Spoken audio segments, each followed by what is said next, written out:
I am calling from Manchester, UK via Skype to conduct this interview with Zach Carothers, who is recording the new Portugal The Man album in Portland, Oregon.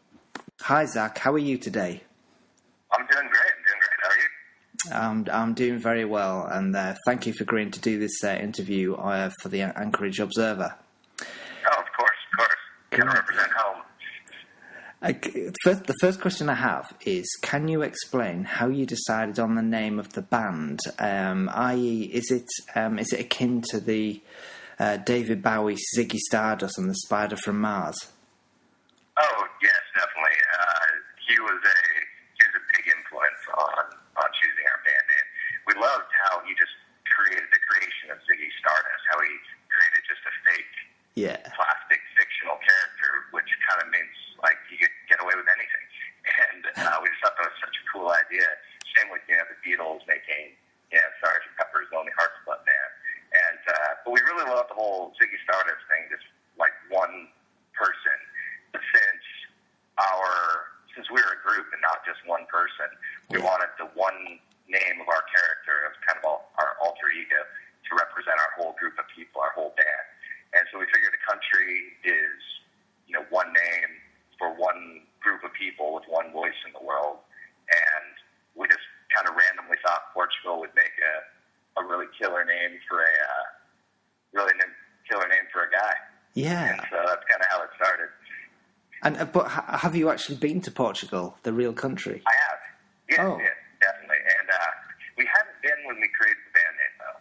When we created the band name, it had nothing to do with the country, just using the name. And so when we first went to Portugal, I got to say we were a little bit nervous about how they would take, if they didn't like us, but we were, borrowing their country's name. We didn't want to get, we didn't want them to hate us. But they were really cool. They were so supportive. And everybody was waving Portuguese flags when we played. It was an amazing show. We played a small festival with Peaches and Nine Inch Nails. At the time, It was the biggest crowd we'd ever played for. And it was beautiful. We loved the country. We haven't been back in a few years. And obviously we really need to go back. It's just kind of far out of the way when we go over to Europe. It takes a lot to get there. Oh, yeah. I do know. Yeah, I do know what you're talking about there. The next question. You're based in Portland, Oregon. However, yourself and John are born and bred in Wasilla, Alaska. Yeah. Can you tell me about the early years, and are your family still living in Wasilla?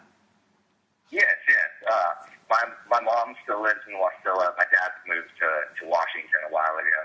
And John's parents both still live. They actually live even further out. They live in Willow, Alaska, which is about an hour north of Wasilla from where I am. So for John and I to hang out in Alaska, it takes a long car ride. But that was a lot of our childhood. A lot of the reasons that we got into music was everything so spread out in Alaska. When I was growing up, my best friends everybody lived at least 20 minutes away. Yeah. And sometimes 30. And so we spent a lot of time in the car just listening to music. And, growing up there before the internet, we were very, very isolated. Yeah. The basic rule was if it was cool in California, 10 years later it was cool in Alaska. It took that long for it to get up there. So in high school, I was listening to, I just, was discovering underground, like 80s punk and, garage rock. And so I was listening to Dead Kennedys and Agent Orange and Slayer and all that stuff. But luckily, both John's parents and mine had amazing record collections. Oh, okay. I don't know how, because a lot of people's parents didn't, but we had access to, all the greats that they grew up with. A lot of Crosby, Stills, Nash and Young, Pink Floyd, the Beatles. We had access to a lot of really good music that was before our time, and that's where it all started. We had oldies, radio, and then top 40. Yeah. And so I think it really helped. Being that isolated really did shape our sound. And when we moved to Portland, we just got immersed in this mecca of underground music, art, film, things that we had never seen in Alaska.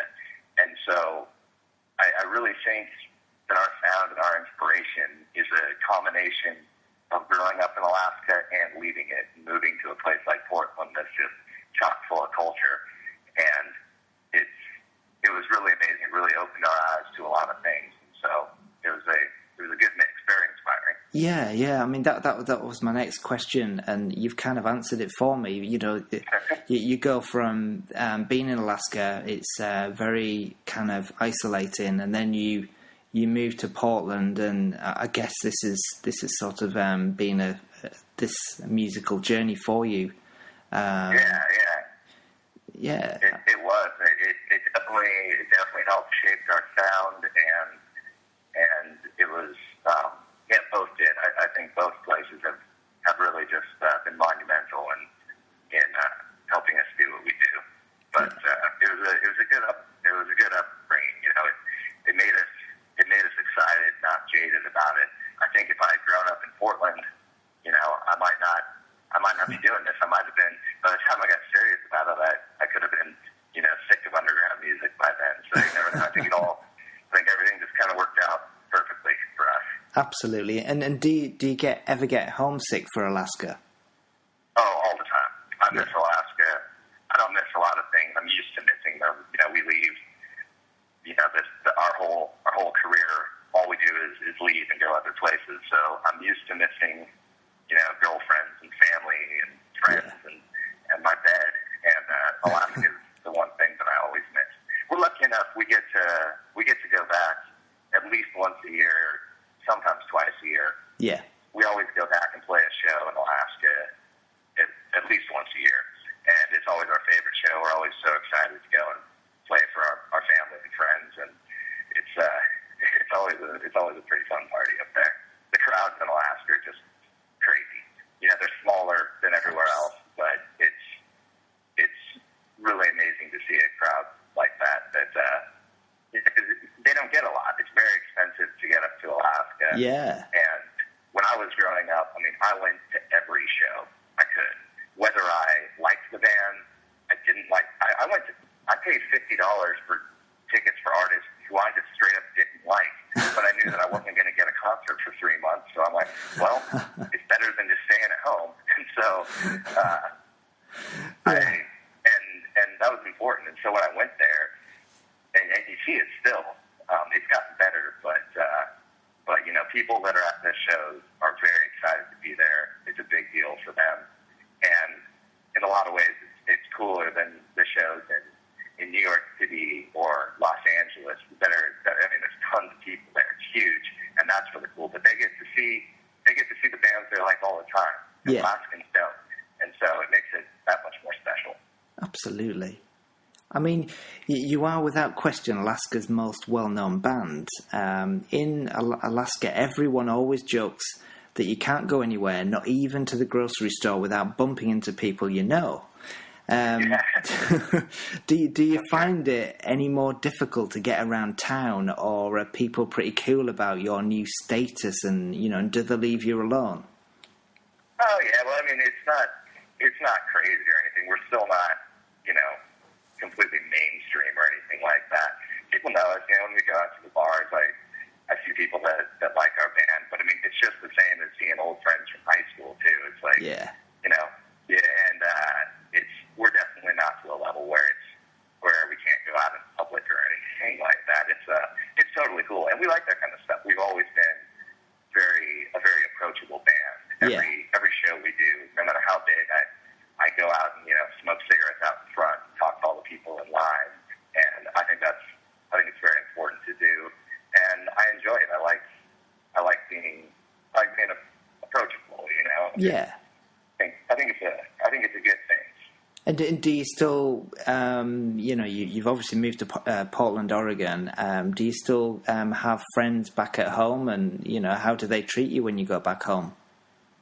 Oh, to Alaska? Yeah. They treat us. I still got a lot of friends up there. A lot of them are pretty busy. You know, people have got, you know, pretty solid jobs up there. And a lot of my friends have moved to Anchorage and have wives and children and stuff. So I don't get to see them as much as I used to, but that's part of growing up. Yeah. And I still miss them. I don't have a lot of good friends. A lot of my good friends have moved.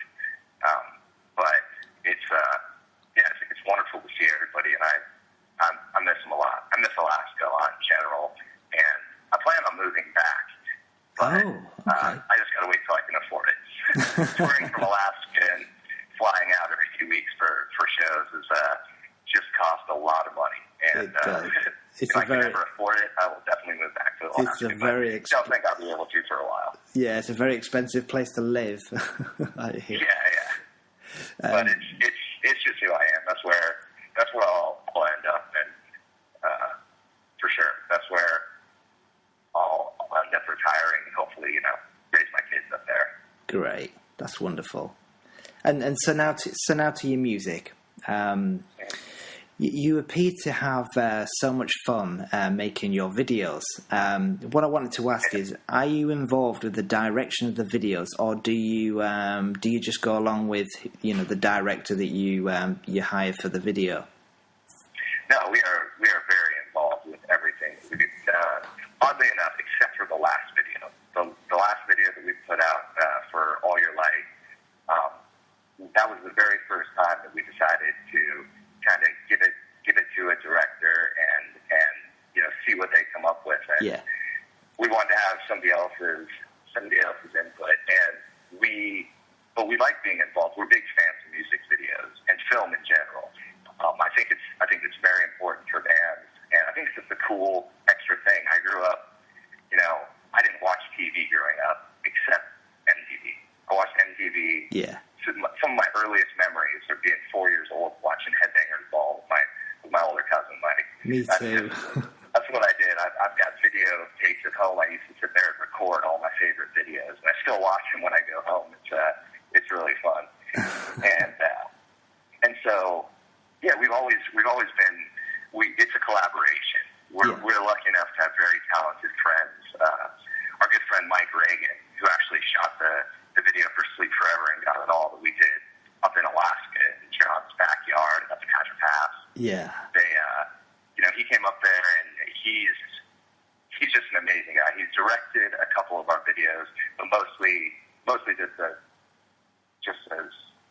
cinematography. He's director of photography. It's fantastic. But he works very well with John. John and him pretty much come up with the ideas together, and we're very involved. If there's ever costumes or set design, we always try to do it ourselves, and we have fun with it. We have a good time. Yeah, I mean, if you're fully involved, I mean, I've got more questions that are going to come onto this. The next one I have a question about is the song "People Say."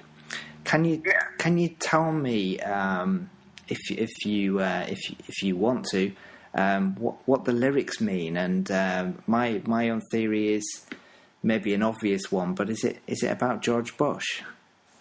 A little bit, yes. It definitely is. It's about it's funny. We're actually sitting in Alaska, and John and his dad were watching TV, and I think we were watching some old midnight special stuff, and I think it was Bob Dylan or one of those guys. We're watching just good old 60s and 70s protest songs. Yeah. And his dad just kind of turned to us and was like, "Hey, you know what? You guys should write a protest song. That's pretty rare these days. You don't hear those a lot of the time." We're like, "Yeah, all right, Dad." And so John pretty much wrote a protest song for his dad. We're not usually a political band. We tend to keep most of our ideas to ourselves, but they are important to us, and so we won't totally lay out exactly what we think or what we mean. We leave that to the people that are good at it, like Bob Dylan, Jack De La Roca from Rage Against the Machine. We leave it to the guys that are better at it, but we are very interested in it, and it's a good thing to do, and so that was kind of our ode to our dads and the music they brought us up with. Absolutely. I mean, that's just mentioned in the song, but then we get to the next level and you put that song to the video. And the video is kind of mind blowing, and it's got this strange knitting. You're knitting, and you're working like you're in a call center. What's the meaning to that? Well, we just all of our videos, whether they're even if they're incredibly dark, we always have some kind of humor in there. Yeah. We think about a lot of things like slave labor and a lot of the terrible things that go on in the world, and we kind of throw that into what if they just weren't working in factories? What if it's telemarketing and things like that? And we just try to have a different perspective, and we kind of start to think, what if everything ends up being like that in the future? And we try to use a lot of symbolism and a lot of things. We always try to leave things open to interpretation in it. Because that's my favorite thing. Like a lot of people actually in interviews that I've done recently have been asking about the symbolism, and like when people say, the triangle tattoos, and we like stuff like that. Is such an old. It has so many meanings. It can mean anything, and that's what I really like about that. I've always been a fan, lyrically with bands like Nirvana. They can write a song. Yeah. Kurt Cobain can write lyrics, and they can mean a million different things to a million different people. And personally, I don't even want to know what he meant by a song, because I know what it means to me, and that just makes me that much more a part of their music. And it makes me feel like I'm involved in it. And so a lot of times if I'm looking at, I don't want to look up what his songs mean. I know what they mean to me. And Kurt Cobain is probably single-handedly responsible for me picking up a guitar in the first place, I think. Yeah. And I remember, I used to listen to things like Pink Floyd and Led Zeppelin, and good British bands. I always loved rock and roll, but I played a lot of jazz. I played saxophone growing up, and I remember, and so I listened to rock and roll, but I would play, jazz and stuff like that. And then I remember hearing Nirvana, and I just couldn't believe how amazing it was. But I'm like, I bet I could learn how to play this on guitar. And so I grabbed the guitar and just started learning Nirvana songs, and pretty much learned all of them. And he's basically the reason for me starting to play rock and roll. Absolutely. That's amazing.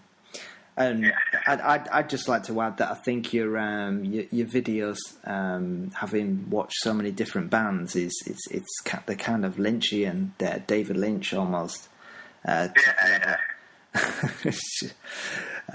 Okay, the next question. In 2011, the band released a short film featuring the songs "Sleep Forever" and "Got It All" from your last album, "In the Mountain in the Cloud."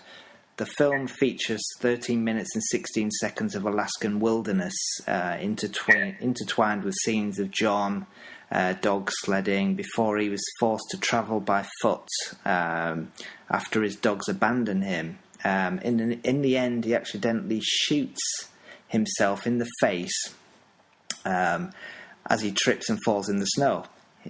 His dogs return and eat their owner, the dead John Gawley. Is this about organised religion? No, not necessarily. Okay. We went up there. Honestly, we went up to Alaska to film that video with not much of a plan at all. We kind of just came up with ideas as we went, and it was difficult. It was very, very cold that whole time. Cameras kept freezing, and we had a very small crew. We had three people. We had our buddy Mike, who shoots everything. He was just staying at our house for a while. He was a good friend of ours.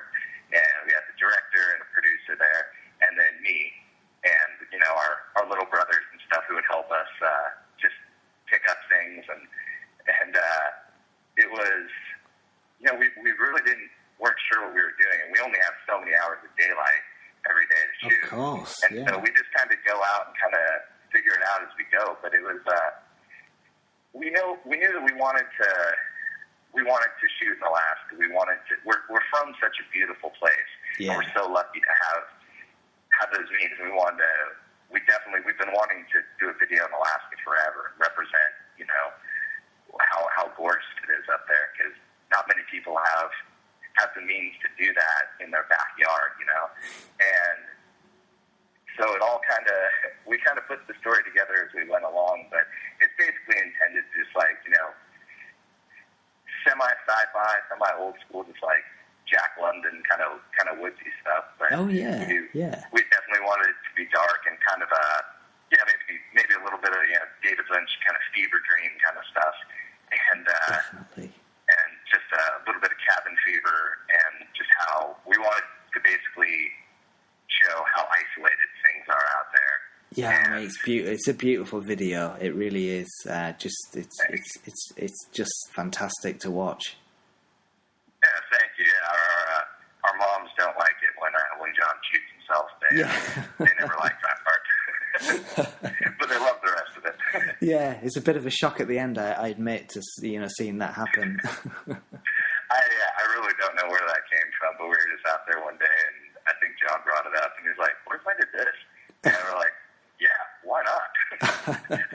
Let's go that route." So we kind of reworked everything to kind of fall around that, and circle of life. Okay. The publisher of the Anchorage Observer was born and raised in Alaska, and actually first heard of Portugal The Man when she was living outside of Alaska. She read about you on an underground indie blog, and later you were a huge buzz on Blip FM. So, what I want to know is, how did you begin to really break out of Alaska, and are you still kind of known as an Alaskan band when you travel the world? Yes, we're definitely still known as an Alaskan band. We'll always represent home. It's just interesting, people. Not a lot of things come out of Alaska because it's so isolated. It's got so many amazing things up there. It's got a really cool underground music scene now that wasn't totally around when I was growing up there. And we definitely like to represent home, but leaving Alaska was huge for it. We knew that we had to tour, and that's you can only do so many things in Alaska. You can only go so many places as far as playing shows and touring. So we knew that we had to leave, and we had to go, just get out on the road. We had to play a lot of shows. Yeah. And you can't totally do that in Alaska. There's only so many places to play, so you can, oversaturate everything. And we wanted to go out and play, at best you can play once a month, maybe once every 2 months as a local band up there. Absolutely. But we wanted to get better. We want to play a show every day. And so we knew that we had to get out there and get some miles underneath our belts. Yeah, you wanted to pay your dues. Yeah. Yeah. And so we just pretty much moved out there and did it. And we went on the road solid for about 5 or 6 years before we even started taking any amount of time off. And it's never really time off. We don't ever take time off. We're always doing something. We're always working on something. I know, Christmas Day is about the only day I know every year I won't have to do anything band related. And every other day, I'm ready to work. But we have a very strong work ethic, and that's something that we learned in Alaska with doing work up there.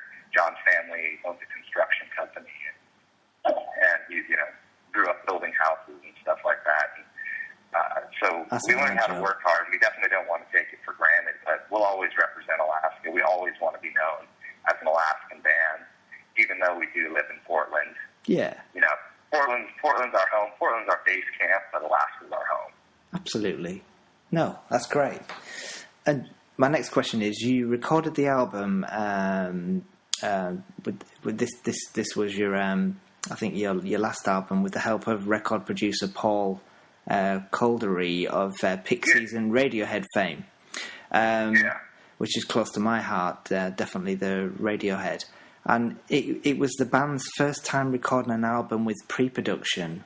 What was this experience like? It was a little weird for us. That wasn't on our last record, actually. That was on the Satanic Satanist. Right. One that we did a couple years ago. But that was the first record that we wrote anything at all before actually going into the studio. And it was good in some ways. Time really killed us. We've always, every time we recorded before then, we just go into a studio for anywhere from 2 weeks to 5 weeks, and we just sit in there and write songs. But this time, since we were working with Paul, it was our first time working with a producer that wasn't a good friend of ours, Yeah.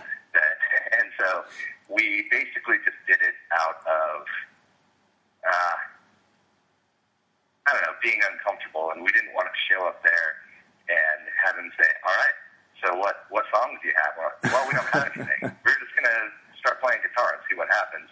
We just wanted to be a little more prepared and professional. Yeah, I can understand that, yeah. We went in, we just did some small recordings here in Portland with our buddy Jake Portrait, who actually recorded the very first Portugal demo ever. And now he's in a band called the Unknown Mortal Orchestra. We're doing very well. They just got back to tour with Grizzly Bear. They're an amazing band. They're really, really cool guys. But we went in with him, and we just started kind of basically putting down ideas, even though we know that everything's going to change once we go in. But that's kind of the fun of it. Once you go into the studio, you have an idea of where the songs want to go. But once you actually start tracking and start recording them, they kind of come alive and have a life of their own. They kind of start just going in their own directions. It's a weird thing. Sometimes it's frustrating. Sometimes it's really cool. But yeah, it's always hard though. That recording session went actually pretty easy compared to the last one we did and the one that we're doing now. Sometimes it's a lot of hard work. It's not all fun and games. In fact, none of it's fun and games. Actually, recording is mostly horrible, but but when it's done, it feels amazing. it's the playing live, I guess, that's the real fun. Yeah, it all depends. Like, we all have our different things. That's what I like to do. I like to play live. Yeah. I like to travel, and I like to record as well. But it's just we get real deep in it, and it basically I think it just sucks years off our life. Along with touring, I guess this whole job pretty much just sucks years off our lives. But it's an amazing feeling. I have no idea what else I would do if I didn't play music besides fish. I don't know. This is what I want to do. This is what I've always wanted to do. Not that I ever thought that this would happen. And I've only recently come to grips with the fact that I do this for a living and I can't support myself through just playing music. It's crazy. I've always been a very grounded person. I played in the crappy high school band in Wasilla, and I always knew I would play music forever, but I never thought I would be able to do this for a living. And so we don't take it for granted. We work very hard, and I can everything. From reading about your band and knowing what I know, that definitely rings true with you. The next question is, April 2010, you joined Atlantic Records. Why did you choose to go with Atlantic Records over other record companies? Well, we've been talking to major labels since the band started. People have been in contact with us, but we knew that we wanted to wait. We knew that we wanted to do things on our own. We wanted to experience everything about the recording industry. We've been on small indie labels. We've been on our own label and produced our own albums.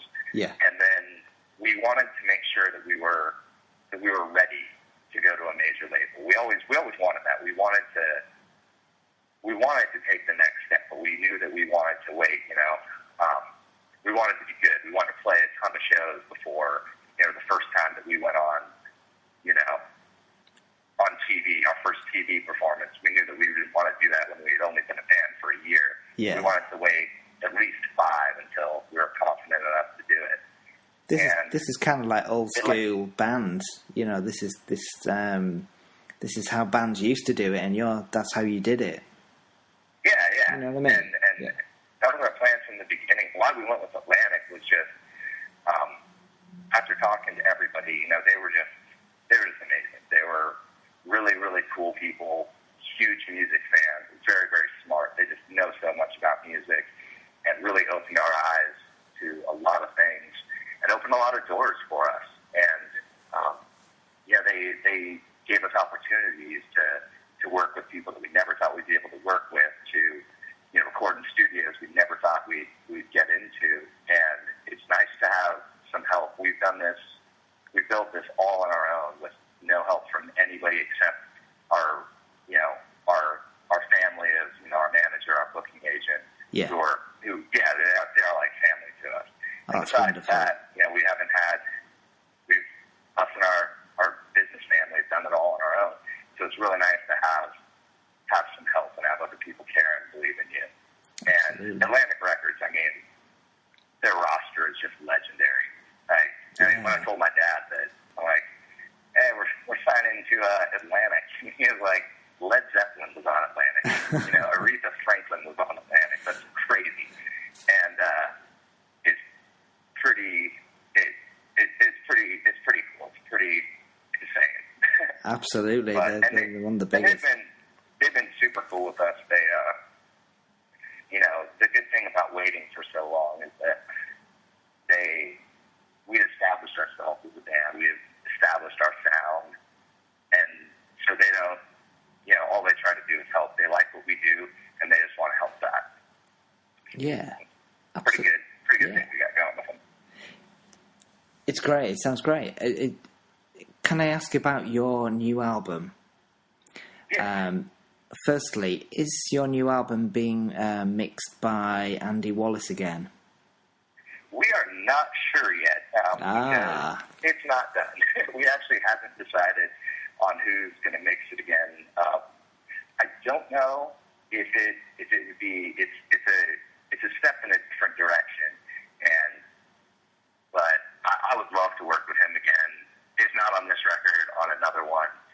That guy is brilliant, and he's mixed some of my favorite records of all time. He mixed Nirvana's Nevermind. Yes.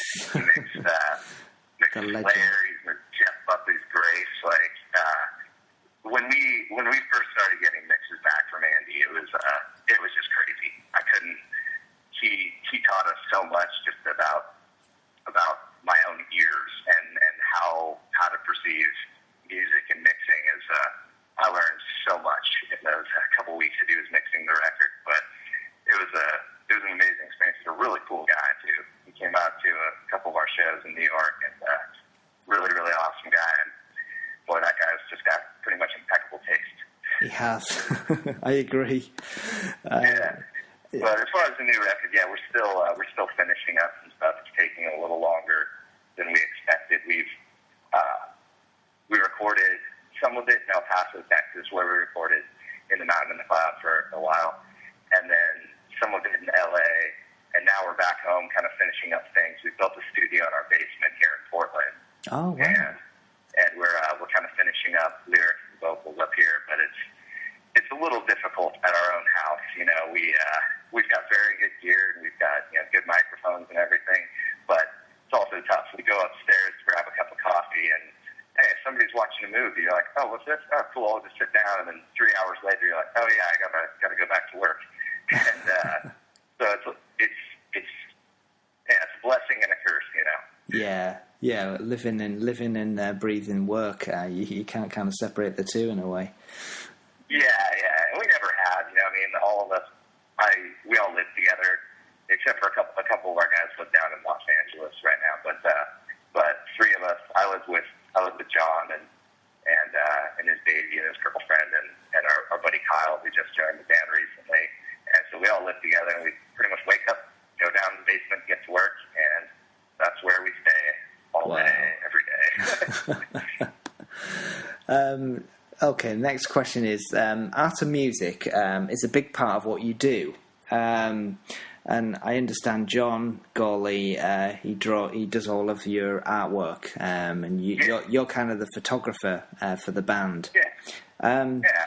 But with the drawings, I don't know if you're aware, his artwork is very similar to Roald Dahl's artist Quentin Blake. Is he aware of him? Yeah.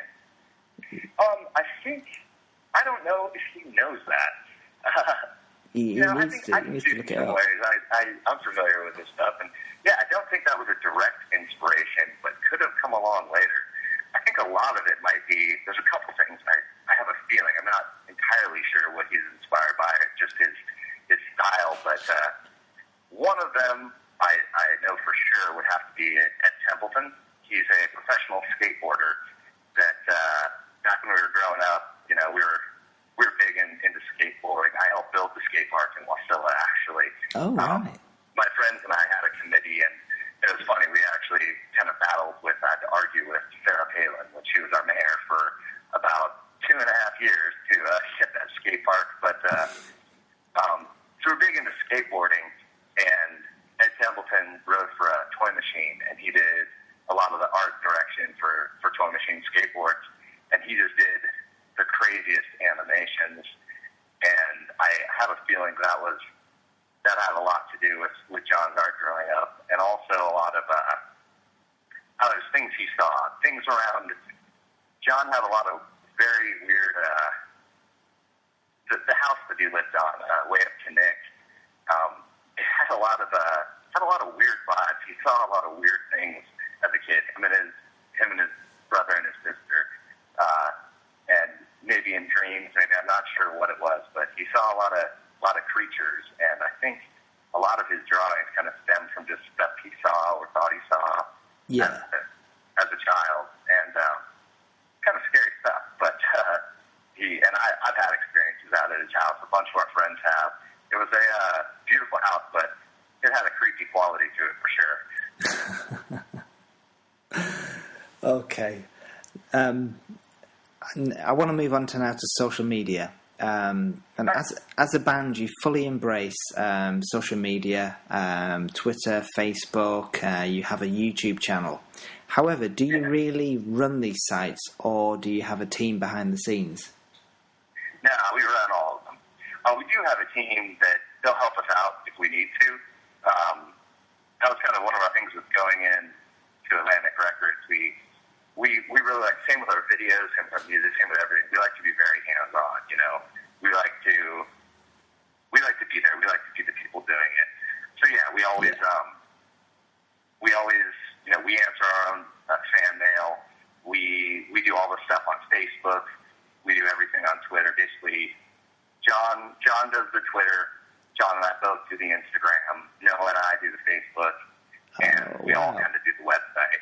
But it's we've got people that help us that actually build the things, or we'll give them ideas if we're not techy enough to know how to do something. We have people that'll help. But it's all us.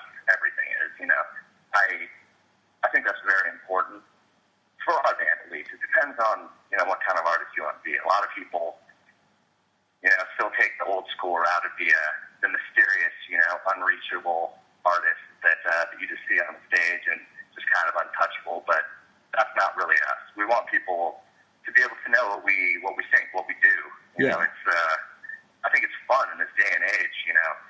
When I was growing up, that you could never know that, and I think it's a very important tool that not a lot of bands fully take advantage of, but we definitely want to do it. It's very important to us.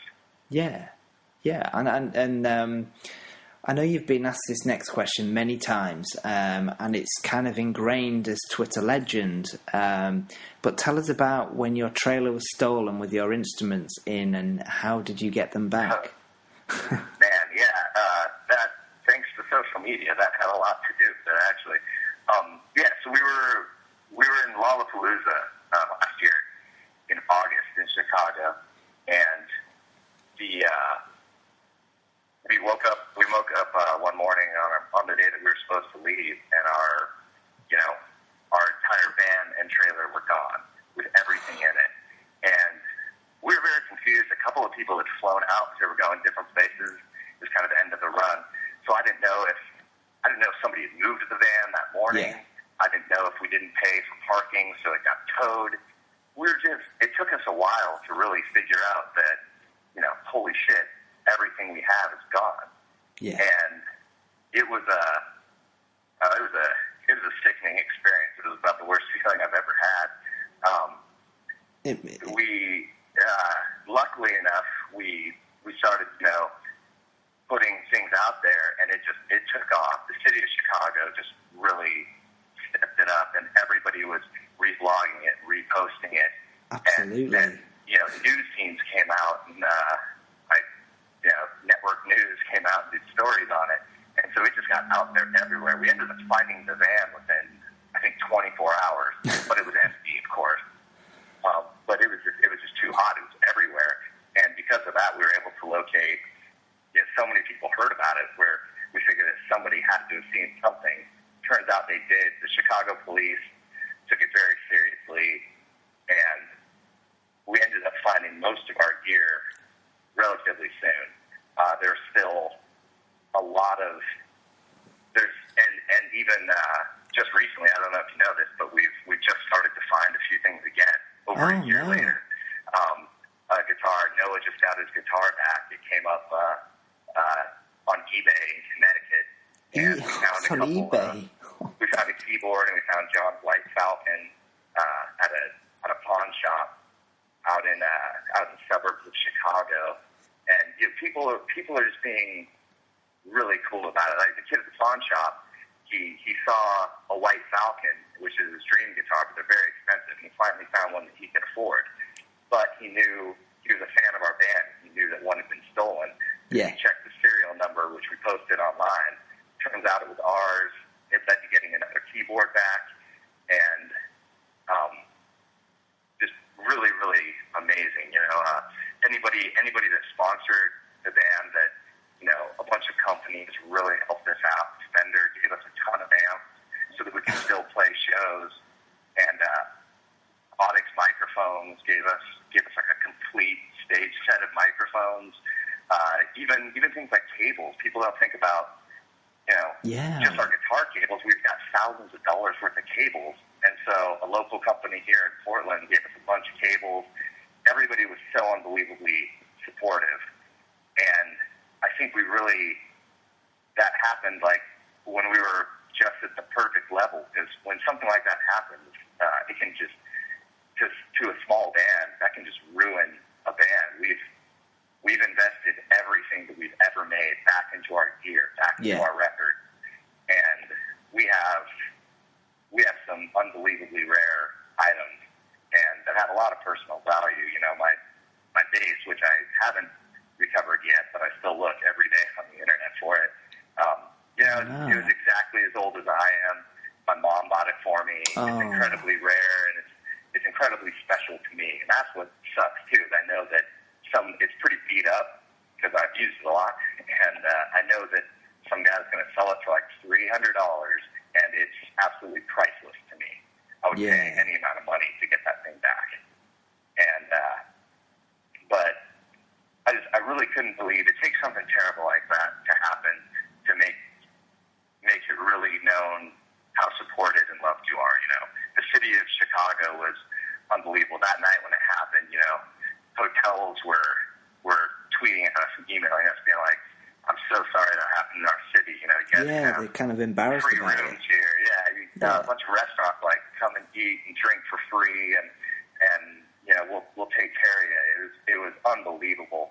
We got the Hard Rock Hotel in Chicago, gave us all rooms, and we went up there, and there was like 6 beers on ice with a card from the manager saying how sorry he was, and it was unbelievable how much people stepped it up to us. It was kind of, it was a terrible experience, but also it actually, oddly enough, restored a lot of my faith in just people. Yeah. And except for those 2 guys that took our van. Well, that's the world for you, isn't it? There's always bad people out there, unfortunately. There definitely is, But something like that can also make me see, when I see a few bad people, all of a sudden I saw, thousands of good people. So definitely. Pretty amazing. And so to now, kind of bringing things up to date, you've toured Europe in January 2011, and you opening for the Black Keys. Which are an absolutely awesome band, and and you went to Australia to headline. It was pretty difficult actually. We had to only do half of the Black Keys tour to go to Australia, and it was very tough because the Black Keys shows were just amazing, and those guys are so good. I watch them every night. I love that band. Yeah. And very nice guys, and the crew is amazing to us.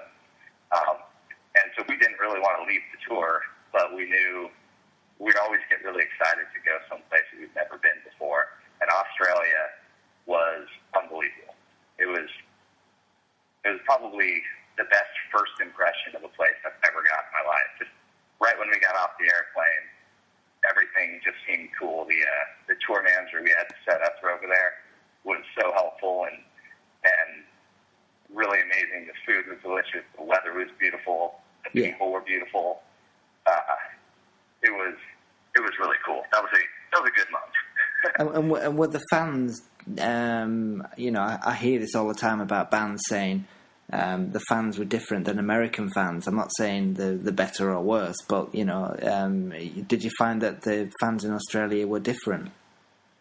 Oh yeah, definitely. I mean, they're different. They're different everywhere, but it's a little more similar. It's a little more similar to the States than, say, like Western Europe. Yeah. But it was. I don't know if we got enough time there to judge it. We only did a few shows on our own, and then we did a couple with a traveling festival, with Langway Festival.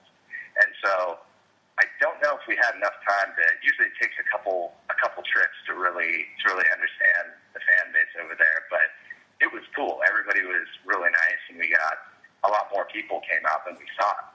And but it's always fun to go someplace new. We're playing Mexico next week with the Shins, and we've never played Mexico before. We've done emails from them for forever, and we're really excited about that trip. But we're actually taking a band vacation after our shows there because I've never been to Mexico. So after we're done with the shows, as kind of a thank you to our crew, we're flying all our crew out and their girlfriends and wives.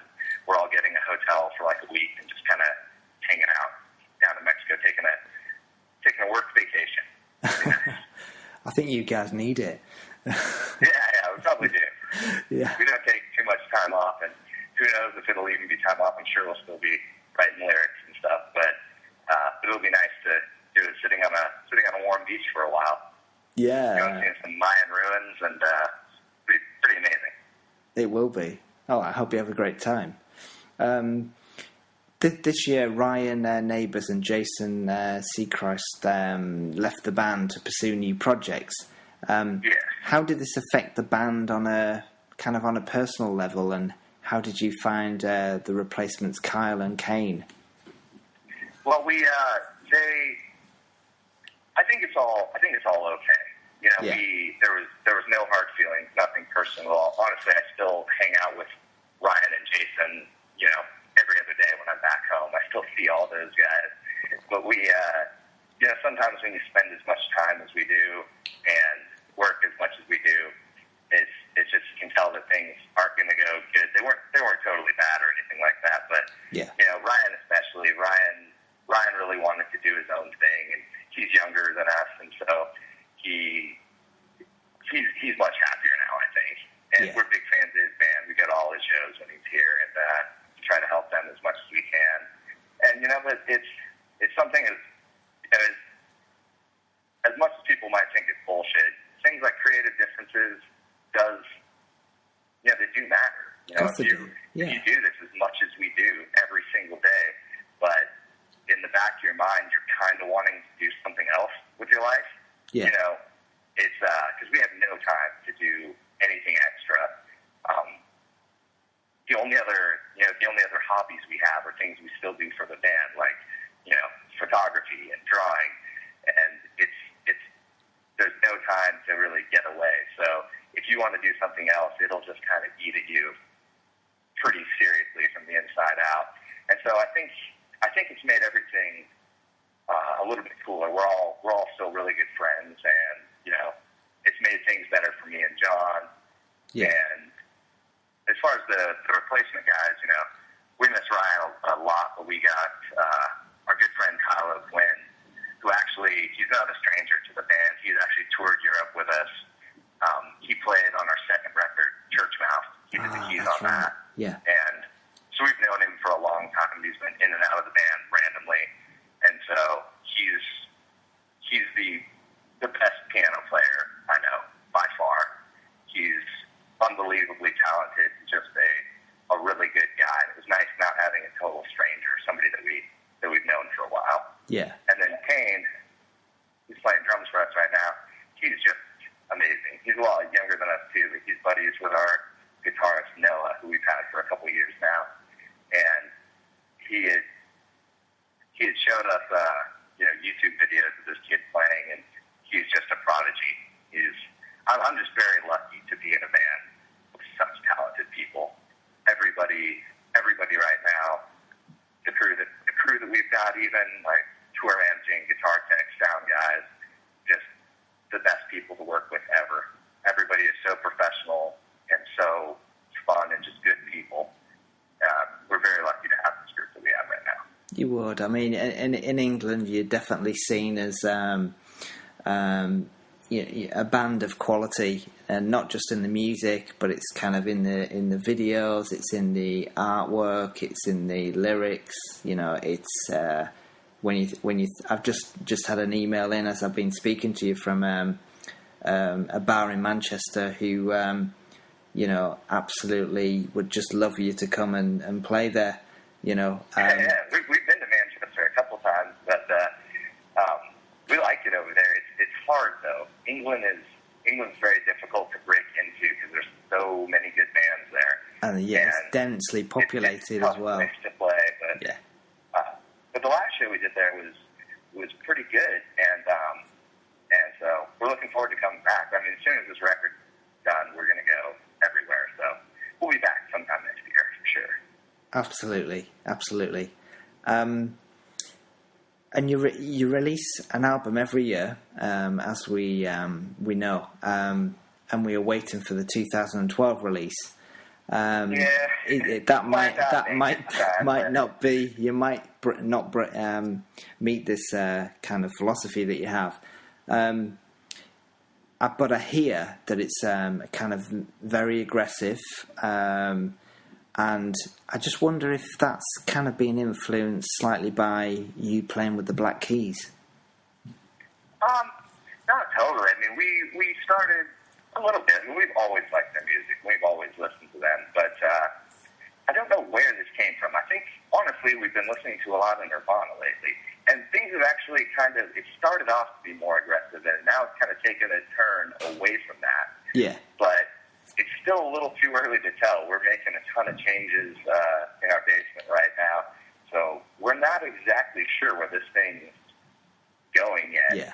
But it's close. It's close to done, and we feel bad about we have put out a record every year, and this year we're not going to make the cut. But we learned a couple things. One, we're not gonna race to put out a record just because it's been a year. Yeah. If we're not happy with it, we're not going to put it out. Exactly. No, we're just not happy with it yet. And also, we realize that the world does not revolve around us.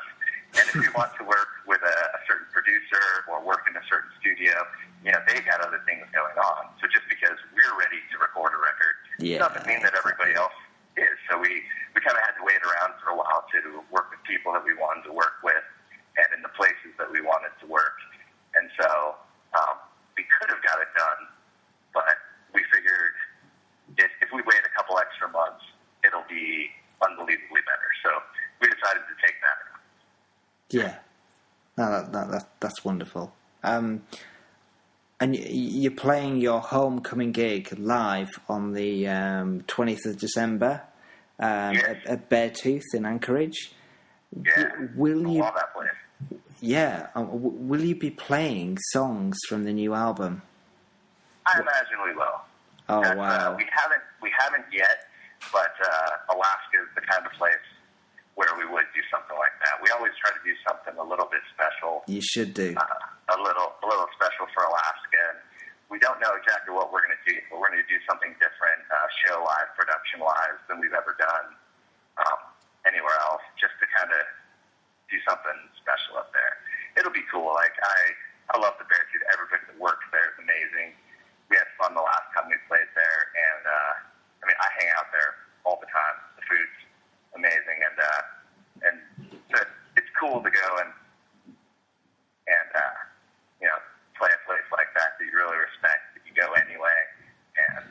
I love the homecoming show.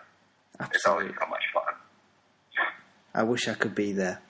Yeah, it'll be cool though. Yeah. So my last two questions are: what is the coolest thing about being in Portugal The Man? Oh man, I don't know. I guess, like I was talking about earlier, I guess the opportunity that we have to travel, that's my favorite thing. I think it's amazing that I get to go to all these different places and see all these, different cultures and, different food and meet different people.